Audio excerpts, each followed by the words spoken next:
अस्सलाम वालेकुम, खुशामदीद। मैं सभी प्यार से Meena Fizan, welcome back to my channel. आज की वीडियो में मैं आपके साथ काफ़ी इन्फॉर्मेटिव बात शेयर करूँगी जो कि मैंने ज़रूरी समझा कि मुझे शेयर करनी चाहिए, क्योंकि मुझे ये मसला था, मुझे इंटरनेट पे नहीं मिला उस मसले का हल और ना ही कोई अच्छी एडवाइस। तो इस वजह से मैंने सोचा कि मैं क्यों ना अपना एक्सपीरियंस शेयर करूँ कि क्या हुआ मेरे साथ, क्या था क्या नहीं और क्या मैं शेयर कर रही हूँ। तो वो है जी सोरियासिस और एक्जिमा और सोरियासिस। इसे क्या कहा जाता है? इसे कहा जाता है चंबल तंदर, ये कहा जाता है आम जुबान में। और ये होता है सोरियासिस और एक्जिमा। ये होता है कि आपकी जिल्द के ऊपर बेसिकली आसान अल्फाजों में कहूँ तो फंगस होता है और आपका जो सा सेल होता है वो ज़रूरत से ज़्यादा बढ़ना स्टार्ट हो जाता है। ये चीज़ हवा के ज़रिए भी ट्रांसफ़र हो सकती है और उसके अलावा ये चीज़ जीन्स में भी होती है, मतलब कि ख़ानदानी भी चलती है, क्योंकि मुझे ख़ानदानी चली है। अच्छा है, यही सब है। तो मुझे तो ख़ानदानी चली है, लेकिन कुछ लोगों को हवा में से भी हो जाती है। लेकिन ये हरगिज़ इसका ये मतलब नहीं है कि अगर आपको सोरियासिस है आपके आसपास वालों को भी हो जाएगा। तब तक नहीं होगा जब तक वो आपके जिल्द के ऊपर हाथ लगा के, बाकायदा अपनी जिल्द के ऊपर हाथ लगा नहीं लेते। कोई गीला हाथ या वैसे अपने मुंह वगैरह को वो हाथ लगा नहीं लेते।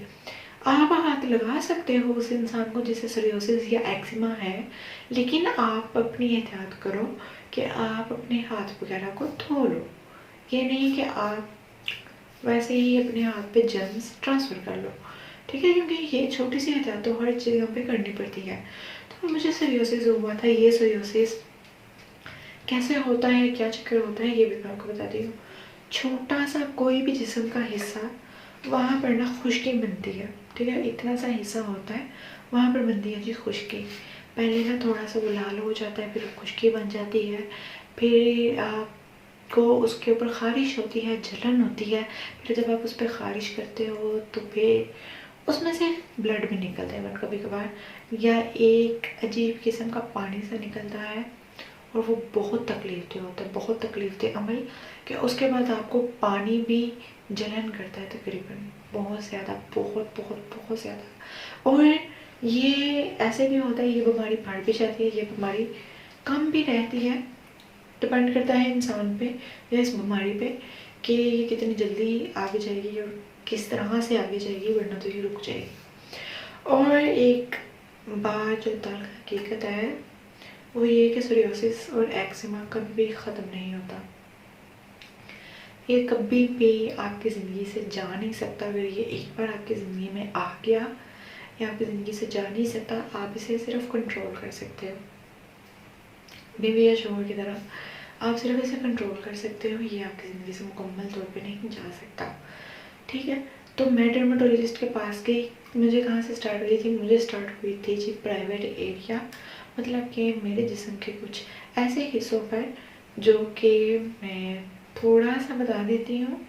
मेरी बगलों में, आर्मपिट्स में और अंडर लेग्स में, ठीक है? अब इस चीज़ का तो आप लोगों को समझ आ ही गई होगी कि मैं कहाँ की बात कर रही हूँ। सबसे पहले मुझे स्टार्ट हुआ था वहाँ से, देन मेरे स्टार्ट हुआ था बैक पे, ठीक है, कमर के बाद मुझे स्टार्ट हुआ था हेड में था। और मैं हमेशा, मतलब हर विंटर में सोचती थी कि मुझे बहुत ज़्यादा डैंड्रफ है, मुझे बहुत ज़्यादा डैंड्रफ है। और वो डैंड्रफ था ही नहीं, वो सोरियासिस था। क्योंकि सोरियासिस के ऊपर खुशक खलेपड़ आ जाते हैं और एक्जिमा के ऊपर खुशक खलेपड़ नहीं आते। ये फ़र्क होता है एक्जिमा और सोरियासिस में, दोनों में ये फ़र्क होता है, ठीक है? तो मैं बस तेल लगा लिया जी, ठीक हो गया।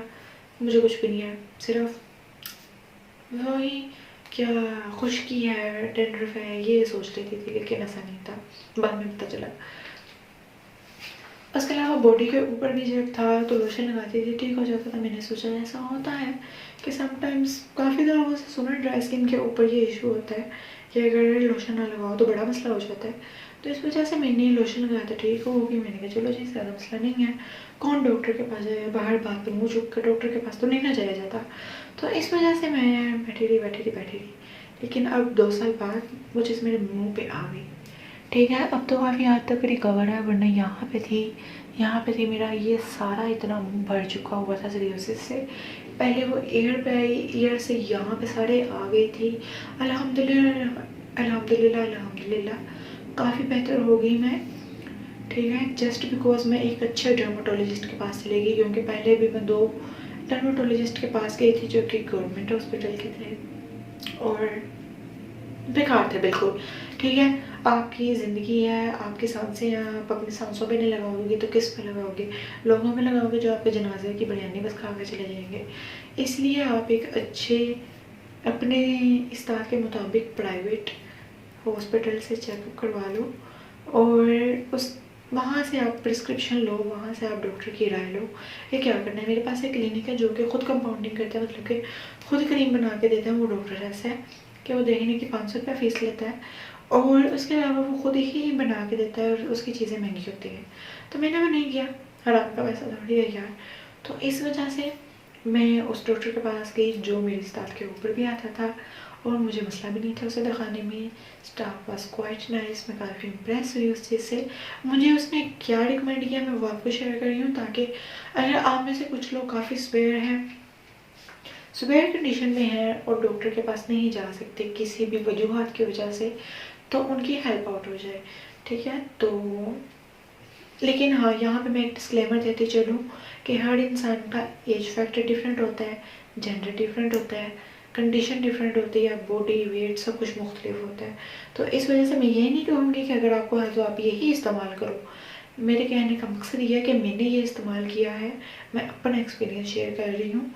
अगर किसी को मुश्किल है दिखाने में तो दिखाने से कुछ अर्सा पहले वो ये थोड़ी सी चीज़ें इस्तेमाल करके देख सकता है, अगर आपका दिल चाहे तो, ठीक है।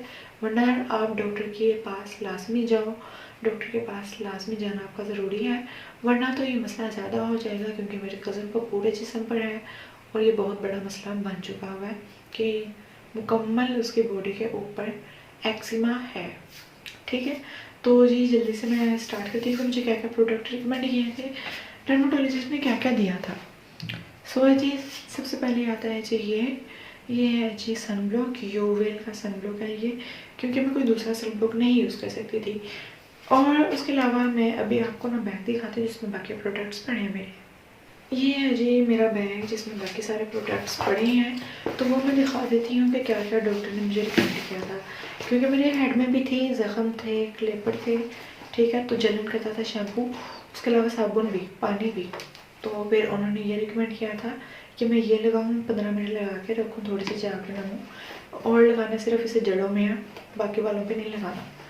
और उसके बाद धो लूँ, एक दिन बाद एक दिन छोड़ के उन्होंने मुझे तनकीद की थी क्योंकि मेरा काफ़ी ज़्यादा स्वेयर चला गया था काम, ठीक है, मतलब काफ़ी ज़्यादा होते हैं मुझे।